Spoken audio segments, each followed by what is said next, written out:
Ser Podcast. Rebeca Medina, bienvenida al Cine en la SER. Estamos muy contentos de tenerte por aquí. Muchísimas gracias, es un verdadero placer estar contigo. Y además, hablando en un momento, digamos, de reconocimiento hacia tu profesión, hacia la coordinación de intimidad, que hace apenas unos días pues ya se ha aprobado esa obligatoriedad en los rodajes en España. Una conciencia a una profesión que hasta hace pocos años era invisible en nuestro país, ¿no? Totalmente, es un paso enorme este reconocimiento que supone que la industria ha evolucionado lo suficiente para darse cuenta de que este tipo de escenas pues necesitan de una preparación especial y de un cuidado, al igual que se han hecho durante tanto tiempo con las escenas de acción. Así que estamos de enhorabuena porque todos y todas vamos a estar protegidos, tanto actores y actrices como el resto del equipo. Lo anunciaba Yolanda Díaz, que se va a recoger en el estatuto del artista esta figura. Sí es verdad que si cogemos con pinzas ese discurso, ella ha dicho mediadora de intimidad, no es precisamente cómo hay que llamarlo o cómo hay que presentarlo a toda esa gente que no conoce la figura, ¿no? Exactamente, muchas gracias por la aclaración, porque para nosotras es importante que se respete el término de coordinadoras de intimidad, ya que la mediación es tan solo un aspecto dentro de nuestro trabajo, mediación de conflictos y la comunicación. Estamos de enhorabuena por esto y además, lo que te decía al inicio, muy contentos también de estar contigo, de poder hablar sobre este tema, porque eres una de las primeras coordinadoras de intimidad de nuestro país. Sí, fui la primera ya en el 2021, marzo 2021, con un proyecto, fue la primera serie de Apple TV en España, que se llama Now and Then, con Bambú Producciones, y ahí arrancamos en España. Y para ti, ¿cómo fue adentrarte en esto de la coordinación de intimidad? Porque tú eres actriz, también has sido docente. No sé si alguna experiencia propia te llevó a esto, o de compañeros, de compañeras. ¿Cómo fue ese proceso para llegar a esa serie y decir, quiero ser coordinadora de intimidad? Pues en mi caso se ha dado de manera natural. Sí que es cierto que durante mi carrera actoral, que han sido más de 30 años, ha habido muchas ocasiones que me hubiera encantado que hubiese un coordinador o una coordinadora de intimidad por muchos aspectos. Tanto desde el simple beso, que tu compañero te dice, oye, con lengua o sin lengua, y tú te quedas, me acuerdo perfectamente de ese momento porque me pilló muy jovencita y me pilló como, bueno, como tú quieras, cuando en realidad no, con lengua, ¿por qué? Si no era necesario, además era teatro. Se estaba estableciendo también una dinámica de poder porque estaba trabajando con un actor muy famoso. Yo apenas estaba empezando a trabajar y me hubiera encantado, ¿no?, que se hubieran dado esas conversaciones detalladas con antelación. Y con respecto a cómo llegué a ser coordinadora de intimidad, pues se dio de manera natural. Soy actriz, de ahí pasé a ser profesora de arte dramático, coach actoral, además especializada con menores. Con menores no solo tienes que hacer que interpreten bien, que se hagan buenos actores y actrices, sino también la salvaguarda. Con lo cual, cuando llegó esta profesión, la coordinación de intimidad, vi que tenía como todos los requisitos y de hecho ya había trabajado siendo coach actoral en cine y televisión, había trabajado este tipo de escenas sin saber que eso era una de las partes de la coordinación de intimidad, que es la coreografía. Claro, porque para poner un poco en situación a los oyentes, a las oyentes, quizás la figura no es tan conocida en los rodajes como pues, un iluminador o los compañeras del departamento de maquillaje y peluquería. Es una figura, decíamos, nueva, que precisamente pues, está en esas escenas que implican desnudos, sexo simulado, violencia sexual y otros contenidos íntimos. La pregunta yo creo que sería, ¿por qué es importante que una coordinadora de intimidad esté en set y esté en los rodajes? Bueno, pues es muy importante para mantener la seguridad de los actores y actrices durante todo el proceso, pero en el set de rodaje, digamos, que es el momento de máxima vulnerabilidad, donde ya el actor y la actriz se exponen tanto físicamente, si hay algún tipo de desnudo, y psicológicamente siempre, porque son unas escenas de realizar sexo simulado, violencia sexual, imagínate, se necesita un especial cuidado. Y dentro de estos cuidados, pues nos encargamos de que se lleve a cabo con mucha rigurosidad el protocolo de set cerrado, que es equipo mínimo. En el set no están permitidos los dispositivos personales como teléfonos móviles, tablets, para que no se haga ninguna foto, se filtre algún vídeo que pueda arruinar la reputación de un artista. Si eso sale a redes sociales, y protocolos de prendas de intimidad, de barreras físicas, para asegurar también la seguridad física, que no haya ningún intercambio de fluidos, contacto piel con piel, que eso ocurría antes. Claro, y en esto del set cerrado, supongo que también muchas anécdotas. Hablábamos también de, por ejemplo, algún chofer que se colaba en los rodajes para ver esas escenas de sexo simulado. Es que no puede estar ahí, sobre todo por también la seguridad y el bienestar de los actores y actrices, que lo decía, son los que están más vulnerables. Totalmente. Yo he sido testigo en una de las series cuando comenzaba. De repente estábamos recreando, Feria Internacional Erótica de Barcelona, y había muchísima gente, tanto figuración como actores y actrices principales, pues con desnudos, y de repente miro y estaban entrando los conductores, los choferes de la producción, y dices, esto no puede ser, ¿no? Es como que siempre hay algo alrededor de este tipo de escenas que hay un tema tabú, y también la gente como que se viene arriba, o resulta algo atractivo a algunas personas si no se dan cuenta que están faltando el respeto de los intérpretes. De los propios intérpretes. Sí. Hablabas ahora de esos protocolos, ¿no? De las funciones que tiene una coordinadora, un coordinador de intimidad, y sí me gustaría que hablásemos de ellos un poco también más detenidamente. El primero de ellos es el protocolo de set cerrado, que lo decías ahora, que haya pues equipo mínimo en set, cuáles son las personas que sí deben estar, cómo se gestiona también todo el tema de, por ejemplo, desnudos, escenas de cama, antes de grabar, después.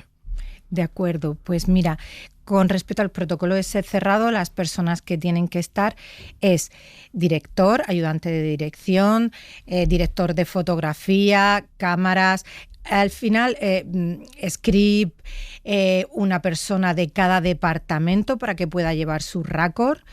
Tiene que haber monitores también encendidos mínimos, los principales, totalmente controlados y ubicados en espacios en los que no haya que nadie pueda pasar, ¿sabes? Utilizamos también muchos biombos para protegerlos.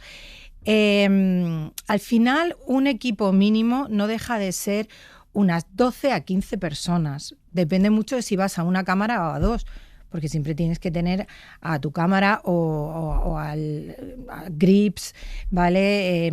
Algún maquinista, si tienes un traveling. Entonces, eso sería las personas. Y luego, ¿qué me has preguntado con respecto a...? Sí, después del rodaje, por ejemplo, tener, pues, por ejemplo, que se ven en los making of, pues, una bata para proteger a la actriz, al actor. Sí. Siempre tiene que haber esa persona auxiliar de vestuario, que estamos totalmente coordinados con el primer ayudante para que la desnudez solo se produzca entre la acción y el corte. Entonces, siempre tenemos como palabras como cuadro, quitamos batas. Nuestra auxiliar quita las batas, porque yo siempre estoy en el monitor con el director por si tengo que hacer algún ajuste, ¿no? Que enseguida también llego, creando un biombito con una especie de toalla muy larga que llevo, especial para crear biombos mientras se cubren los actores y actrices. En el momento que dan corten, me miro con el primer ayudante, ponemos batas y no entra nadie al set hasta que decimos ya estamos, porque lo que ocurría antes es que se daba el corten y entraba todo el equipo, iluminación, para hacer sus ajustes, y el actor y la actriz estaban todavía o desnudos o en una posición que estaban totalmente expuestos, y entonces pues ahora se crea ese respeto, ¿no? Hasta que el actor no esté totalmente cubierto, no entra tampoco ni el director a hablar y seguir dando indicaciones. Y por ejemplo, en los ensayos previos, en los ensayos, por ejemplo, de cámara, ¿también se activa este protocolo de equipo mínimo? Por supuesto. Muchas veces lo que ocurre es que hay un primer ensayo que no es ni el marcaje, ¿vale? Que en ese solo estamos director o directora, el director de fotografía, script y yo. Y los actores y actrices, por supuesto. Eso se hace antes del ensayo técnico, Ujú. ¿vale? Y durante ese ensayo técnico no se producen los besos, sí que se marcan y por supuesto se realizan con ropa cómoda, nunca desnudos. Vale. Y pongamos ahora un caso práctico. Por ejemplo, lo que hablábamos, una escena de cama, se va a rodar una escena de sexo simulado. Hablábamos de equipo mínimo en el set y nombrabas antes también esas barreras de protección o esas prendas de intimidad porque, aunque no lo parezca, no son desnudos reales. Está todo coordinado, está todo cuidado. ¿Qué importancia tienen estas prendas? Claro, existe como una norma que es todo aquello que no se vea en pantalla tiene que estar cubierto. Con lo cual, hay veces que haces un plano general donde se ha pactado un nivel de desnudo con el actor o la actriz. Muy bien, se filma ese nivel de desnudo, pero en el momento que pasamos a planos medios o primeros planos, pues ya tenemos que cubrir pues área genital, el torso.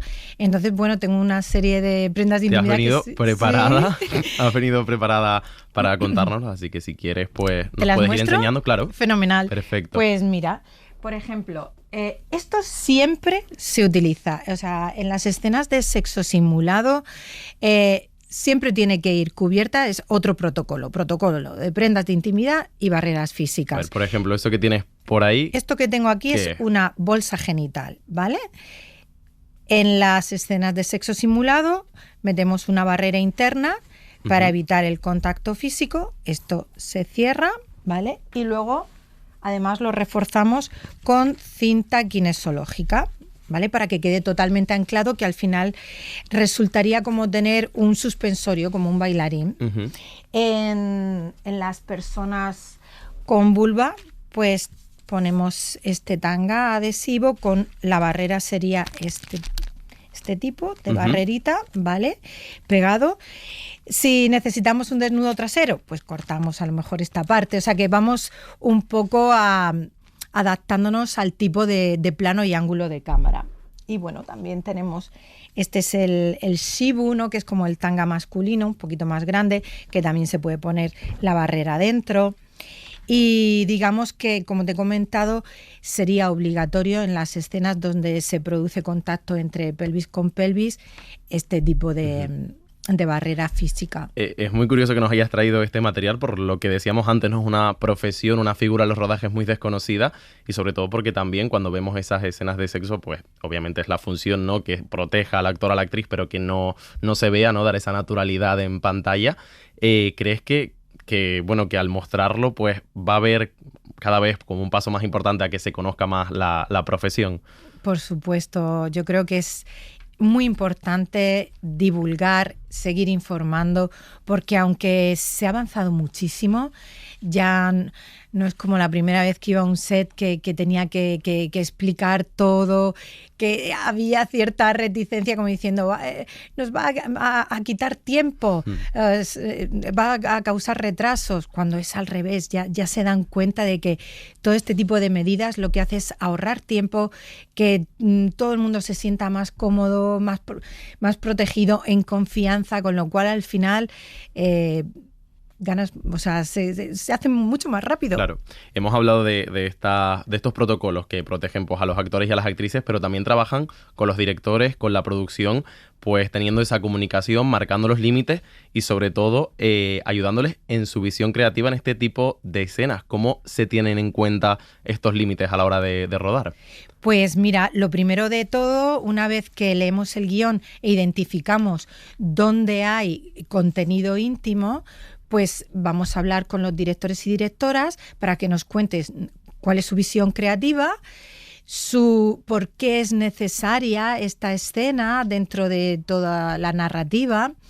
Y muchas veces cuando estamos teniendo estas conversaciones, nuestras preguntas hacen que ellos y ellas digan: ostras, qué interesante esta pregunta, no la había pensado.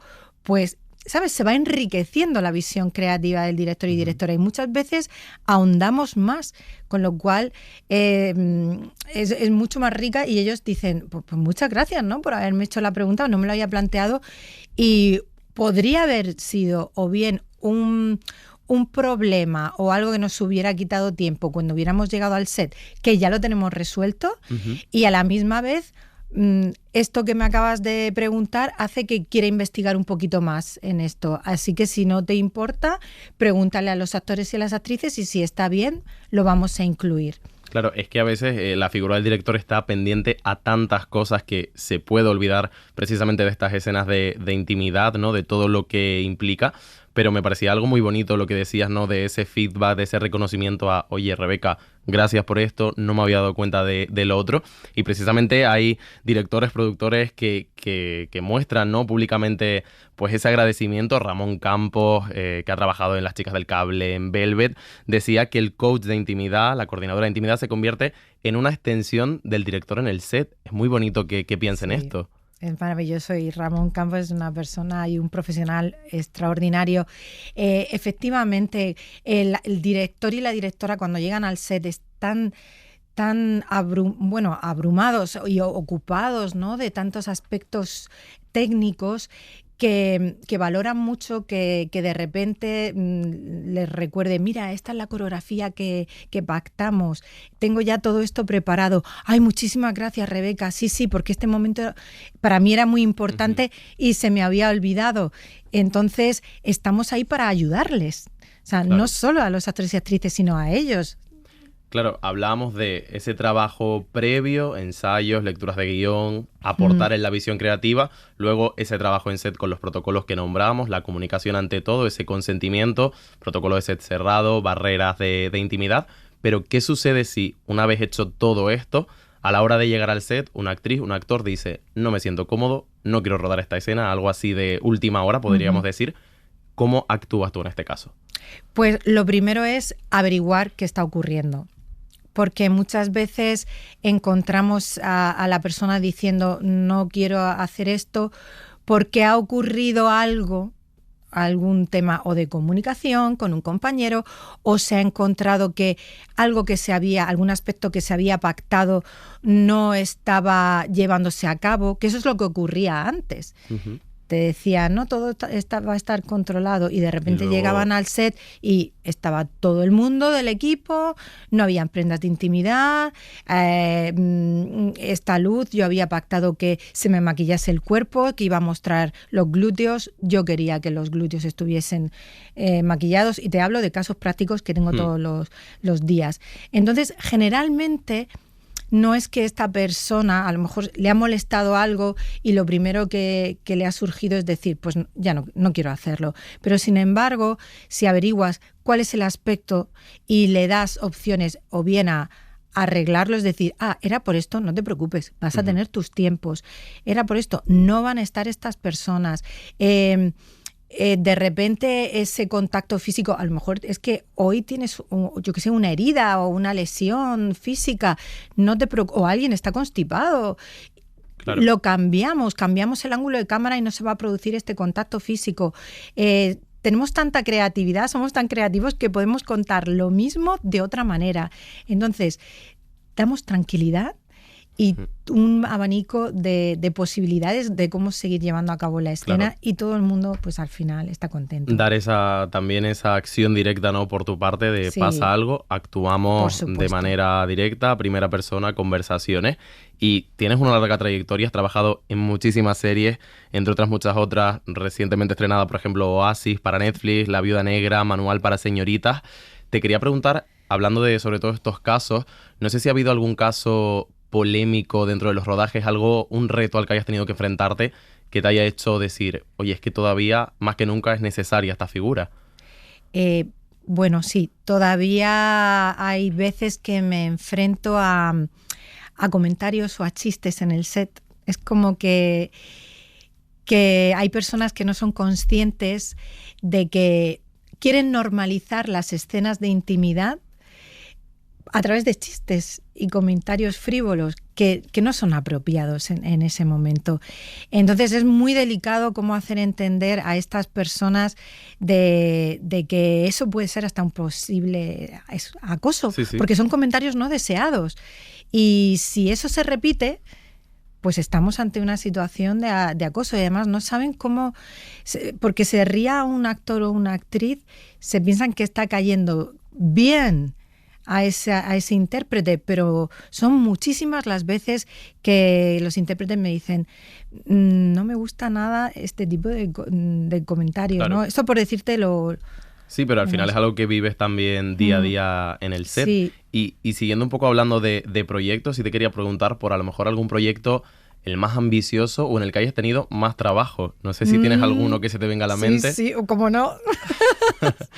Por supuesto, en el que he tenido más trabajo fue la serie Nacho, también de Bambú Protagonizada Producciones. por Martiño Riva, Sí, era el sí, biopic de Nacho Vidal. Andrés Belencoso, Claro. Miriam Giovanelli, María De Nati, ¿Qué estupendísimos. hacemos ahora? Además del picor, te puedes coser al orinar y también se te pueden inflamar los testículos. Pero es que en esa serie tuvimos más de 150 escenas. Yo siempre digo, fue más de 150 escenas. Y luego Noé, que es la script maravillosa en Bambú, me dice, Rebeca, pero si fueron 300 o más. Y digo, yo es que no quiero ser exagerada. Era todos los días, no solo los actores y actrices principales, sino siempre había alguien de figuración.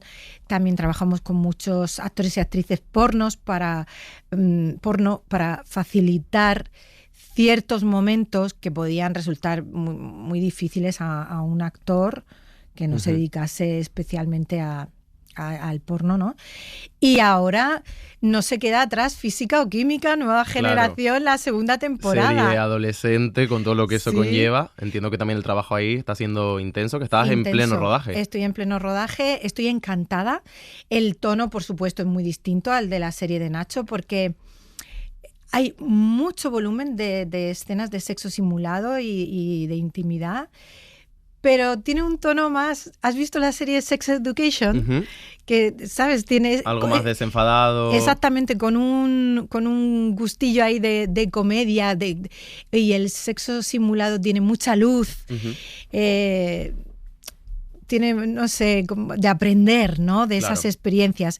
Muy bonito, yo estoy encantada. Y también muy importante, son actores jóvenes, algunos noveles que acaban de empezar en esto de la interpretación, Sí. que en su primer proyecto cuenten con esta figura y que ya digan, quiero tenerla durante toda mi carrera. Sí, es muy bonito ver cómo, además siendo la segunda temporada, ya hay muchísima confianza de los directores, en este caso, que son 3 directores, con la figura de coordinación de intimidad, porque ya me dejan, Rebeca, haz tú las coreografías, me las muestras y vamos adelante. Y los actores y actrices también, ¿no? Da gusto, por ejemplo, hoy mismo hay una escena que es en comedia, un beso, pero ese actor quiere que esté a su lado por sus razones, porque cada Claro. persona tiene una mochila emocional y no hay que dar nunca nada por sentado. O sea que los jóvenes están dando importancia a la coordinación de intimidad. Muchísima, muchísima.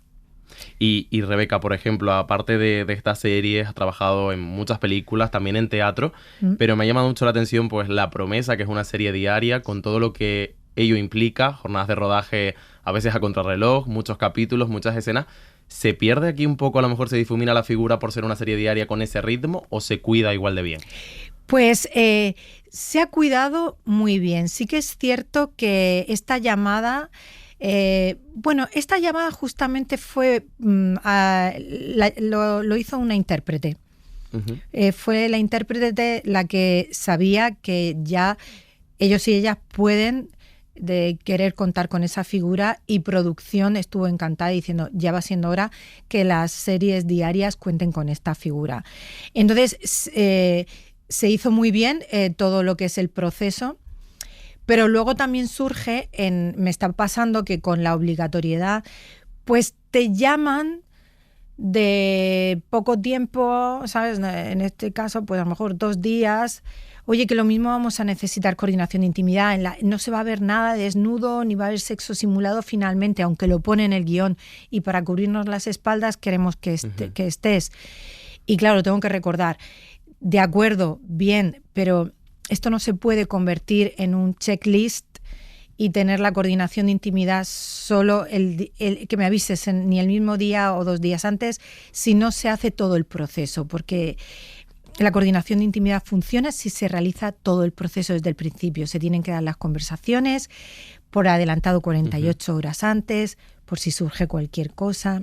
Claro, en fin. Es importante esto, ¿no? Que no sea como un mero trámite, como pasa también con la accesibilidad, por ejemplo, que se deja para el final, sino tiene que estar planteado desde la preproducción, también seguir ese seguimiento también, por ejemplo, en montaje es muy importante.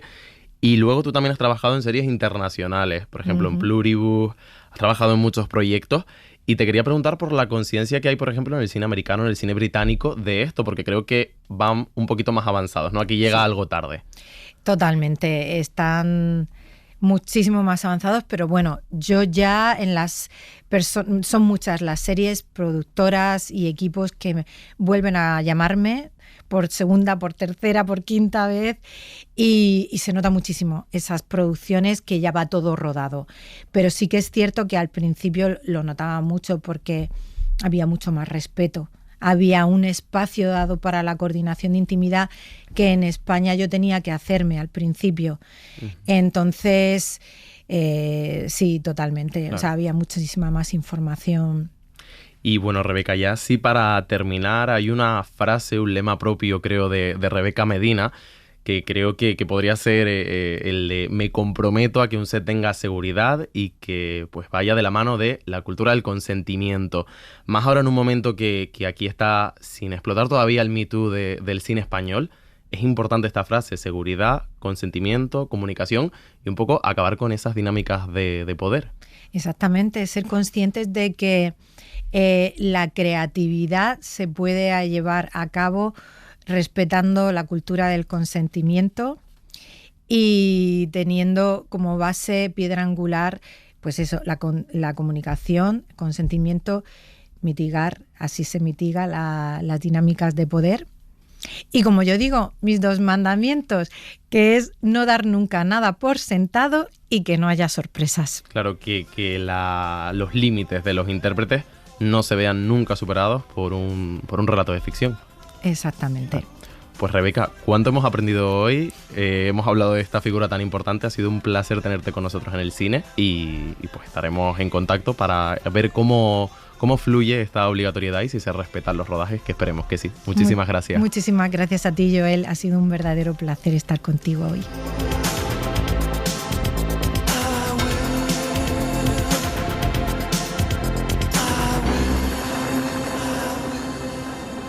Para no perderte ningún episodio, síguenos en la aplicación o la web de la SER, Podium Podcast o tu plataforma de audio favorita.